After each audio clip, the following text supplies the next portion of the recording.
I had the nicest little 2 days-ish in San Francisco. And I have to say, it really has become one of my favorite cities to explore. It just has so much to offer with the coast and incredible parks, amazing food, people watching. I mean, really, it's just the perfect place for exploration and photography, two things that I did on my little 2-day trip.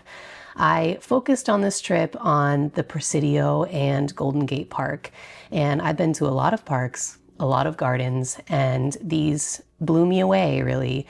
The gardens were incredible. I visited the Botanical Garden, the Japanese Garden, the Conservatory of Flowers, and I could have spent weeks in those 3 places alone. So I can't wait to show you my trip, a lot of my photography on my new Lomo MC-A, and hear what you think about this little photo walk.